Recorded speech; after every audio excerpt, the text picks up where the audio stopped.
Ready to dive deep, listeners? Today, we're tackling a topic that's close to all our writerly hearts, the comma. You guys weren't kidding about wanting to conquer this punctuation mark. We got a whole stack of comma guides from you. That's right. Seems like everyone out there has a comma conundrum or two they're wrestling with, so get ready to unlock some comma secrets. It really is remarkable how such a tiny little mark can cause so much debate, even for experienced writers. I know, right? We should be focusing on story arcs and character development, but no, those commas keep us up at night. Well, let's be honest, mastering those commas is a big part of creating clear, compelling writing. Absolutely. And we all start with those basic comma rules, right?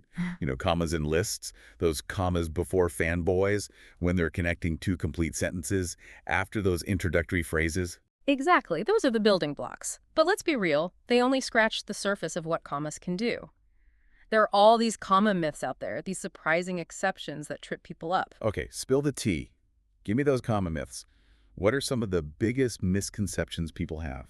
Well, one big one is this idea that every long sentence needs a comma. Like, if you can't say it in one breath, you need to slap a comma in there somewhere. I'll admit I've fallen for that one. But here's the thing. Sentence length doesn't automatically mean a comma is needed. It's more about the structure, how the different parts of the sentence relate to each other. So it's not just about how long I can make my sentence before needing a breath of air. Precisely. It's more nuanced than that. Another big misconception is about pausing for commas when you read aloud. Oh yeah, I've definitely heard that one. Like if you naturally pause while reading, that's where a comma should go. But the thing is, everyone reads at their own pace. What sounds like a natural pause to me might be different for someone else, so that's not a foolproof method. Okay, that makes sense. And finally, people often feel like comma rules are just totally random and impossible to learn. But here's the truth. There's a logic behind those commas. There are patterns. That's a relief to hear. So it's not just a free-for-all. Not at all. Once you understand the why behind those commas, it all starts to click. But I'd be lying if I said there weren't some gray areas, even among us grammar nerds. Ah, you mean like the great Oxford comma debate. You went there. Yes, the serial comma, as it's formally known, is a prime example of a comma conundrum. This is that little comma that goes before and in a list of 3 or more items. I went to the store and bought apples, oranges, and pears. Versus I went to the store and bought apples, oranges, and pears. The age-old debate. You've got it.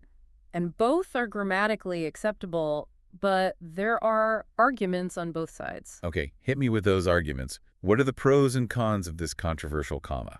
Well, folks who love that serial comma say it adds clarity, especially in those more complex lists.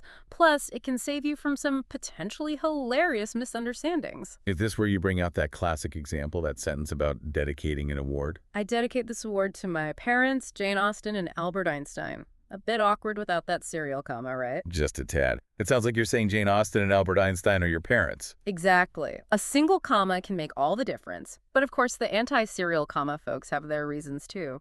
So what makes them anti-comma? What's their argument? They basically find that serial comma unnecessary. They see it as adding visual clutter, slowing down the flow of the sentence.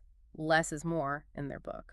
So it really comes down to personal preference, style choice. In many cases, yes. The key is to pick a style and stick with it. Be consistent, whether you're team serial comma or not. Okay, that's good advice. Now, beyond these great comma debates, there's a whole other level of comma complexity we need to unpack, and that's knowing when to use those commas to set off essential versus non-essential information. You're right. This is where things get really interesting. We're talking about those phrases that can drastically change the meaning of a sentence depending on whether they're nestled between those commas or left standing alone. Oh man, I'm having flashbacks to those sentence diagrams from school. We'll try to make it more fun than that. Just remember, commas can act like little spotlights, highlighting information that's interesting, but not totally crucial to the sentence. Okay, so how do I figure out what information deserves that spotlight? It's all about asking. If I take out this phrase, does the sentence still make sense? Does it still refer to the same specific thing? Let's say you have a sentence like, my brother, who lives in Canada, is a doctor. Notice how that who lives in Canada is surrounded by commas. It does stand out. It's like a little bonus fact of your brother, but not essential to the sentence itself. You got it. That's a non-essential clause. You only have one brother who's a doctor, right? And the fact that he lives in Canada, well, that's just extra information. But if we remove those commas, It becomes all about identifying that one specific brother. Exactly. Now it's, my brother who lives in Canada is a doctor, which makes it sound like you might have other brothers who aren't doctors. Okay, yeah. It's like those commas are doing all this secret signaling to the reader, Huh. changing the meaning without us even realizing it. Exactly. And that's the beauty of punctuation, right? You can fine-tune your meaning, make it crystal clear. Love it. Precision is power. Uh, So we've got these essential and non-essential elements, but what about when we want to directly address someone with a comma? yes. Direct address. It adds that personal touch. Yeah. Think about how we often do that in this show to make it more conversational, like you're part of the discussion. Right, like we're not just talking at our listeners, we're talking to them. Exactly. It can make a big difference. Imagine reading a sentence like, and remember, mastering those commas takes practice. Yeah, it feels a little formal, a bit distant maybe. Right. But watch what happens when we add that direct address. And remember, listener, mastering those commas takes practice. Okay, yeah, that small change makes it so much more engaging. It feels more like a conversation, right? More Oh, personal. way more.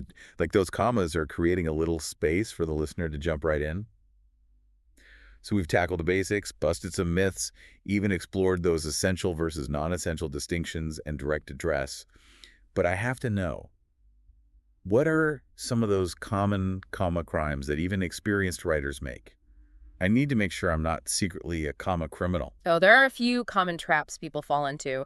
One is putting a comma between a subject and its verb. Those two belong together. Okay, no separating those lovebirds. Can you Yeah. give me an example? I need to see this grammar faux pas in action. Sure. How about this? The writer struggled to find the right words. You see that comma sneaking in there. Between writer and strugged, right? Exactly. It should be the writer struggled to find the right words. Much smoother. It flows better without that extra comma.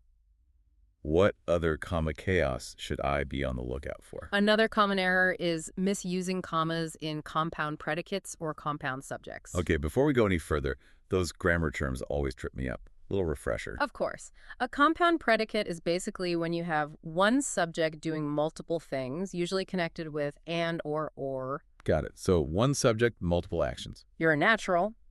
And a compound subject is when you have two or more subjects doing the same action. Okay, so two or more subjects, but just one action they're both doing. Got it. And the mistake people often make is adding unnecessary commas within those compound structures. Unless there's another grammatical reason for it, you generally don't need commas separating those elements. Can you give me an example? I need to visualize this comma catastrophe. Sure. How about this?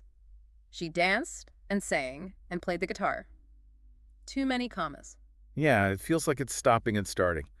Not very graceful. Right. We want those actions to flow. So it would be, she danced and sang and played the guitar. Much better. So it's all about recognizing those compound structures and letting them do their thing. No unnecessary comma interruptions. Exactly. Now, we've covered a lot. The basics, the myths, essential versus non-essential, even touched on direct address.